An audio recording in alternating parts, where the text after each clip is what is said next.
These are the highlights of India's smartest podcast, The Ranveer Show. Welcome to TRS Clips. Make sure you hit that bell icon and don't forget to subscribe. Anyone who's our age, I'm born in 93, you're born in 92. Yeah. Chances are that we're going to live till at least 2092 and 93. And then it's a question of how far do you want to take it after that? So it's a weird question to ask someone. And I'll tell you the reason I'm asking you this. Yeah. I feel when you're born with this blessing that all content creators are born with, which is violent creativity, where you're thinking of new ideas all the time. You want to do a million things. So do I. I'm thinking in a parallel tangent to what you're thinking. And that's thanks to that blessing of creativity that you and me are possibly born with. Right.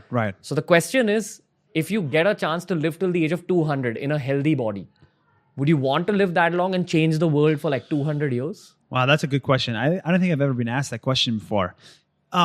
The way I think about it, if I live to the age of 200, it means that I'm going to see everybody around me die. Like, well, am I the only one living 200 or everybody living to 200? Your core group lives till 200 at least. With you. Okay, my core group. That's a big difference because I don't want to live forever because every person I meet, I'm going to see you die. Like if you see my kid, I know I'm going to die before my kid. So I will not have that sadness. And I'll be able to be emotionally attached to my kid. So if my entire core group lives to 200, I would take it. I would take it in a heartbeat. Because then I can start making much bigger bets. Right now, the bets we're taking are on 20 years, 30 years, 50 years max, which is what can happen in 50 years. Flying cars, great. But if I'm living until 200, then for sure I'm going to buy real estate on Mars right now. It'll change the way I live today for sure. Right. Do you study the future a lot? Because I anticipate that as a content creator, you do. And specifically for your kind of content, I'm sure you study the near future. So I'm sure you've been asked a zillion questions about the pandemic. But what do you think this next decade is looking like? Do you think it's a dark decade? Do you think it's a decade filled with light?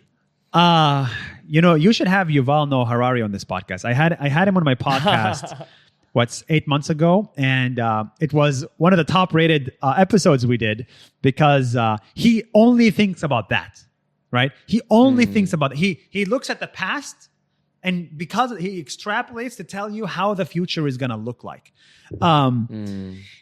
I generally think in 5-year chunks or 1,000-day chunks, maybe 3.5 years.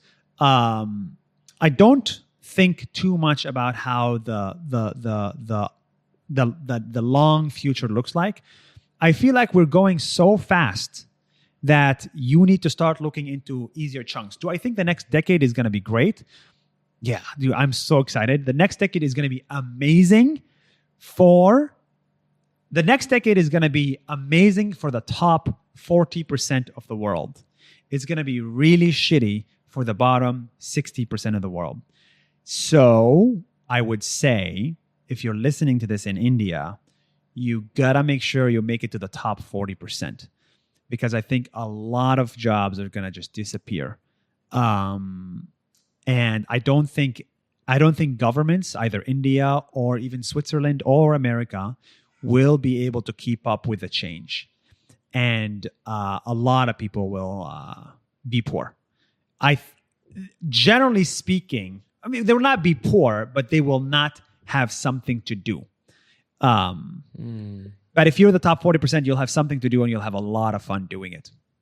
What do you think? I mean, while we can't predict every single industry, I do see a rise in content creation and consumption all over the world. Like they say Netflix invested $21 billion in just the last year on their content, and they've still not kept up with the demand in terms of how many new shows people want to watch, how many new content pieces people want to watch.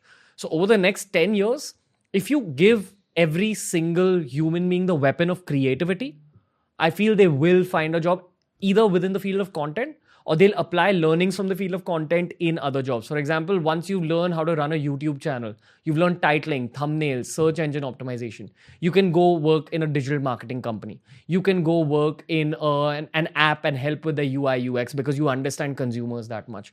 So if everyone's equipped with the weapon of creativity, I do feel that they'll kind of be a little more safeguarded for the future. And I also feel that whatever business you want to launch, content creation is going to be a part of that business over the next 20 years. Yes. So you might as well know the ABCs of it. Just the way we learn mathematics in school. Yeah. Creativity and content creation should become subjects. And content creation isn't just videos. It could be articles. It could be poetry. It could be, all these things that they told you in school that, okay, do it for fun, but this is not going to make you money. No. Go back to that. Learn how to write essays. Learn how to take photographs. You'll be safeguarded. True. I mean, I remember my high school days. I memorized so many equations for nothing. I don't need to memorize that crap. It is incredibly useless.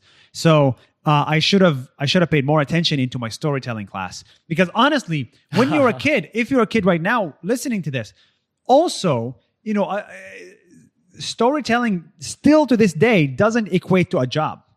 It does not equate to a job at all. I remember 2 months before I started Nas Daily, my colleague told me, hey, do you want to come to this storytelling class in New York for $400? And I was like, $400 for what? Just so I know how to tell better jokes? I didn't know that storytelling is what's going to make Nas Daily succeed.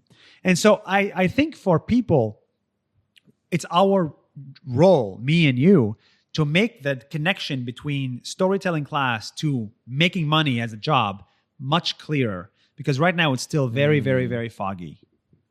That's what you're trying to do with the academy you've launched. Correct. And I'm also working towards building some kind of an academy. In fact, a lot of the ideas you said, I'm doing the Indian versions of that, like a sort of Indian version of it.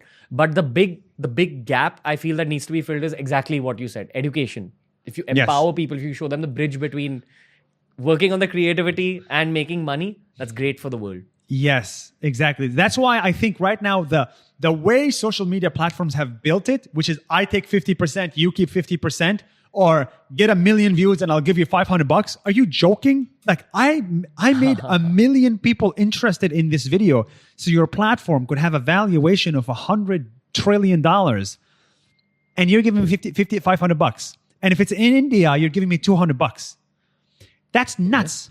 So I think at some point, the valuations of these social media platforms will be shared to the creators at some point.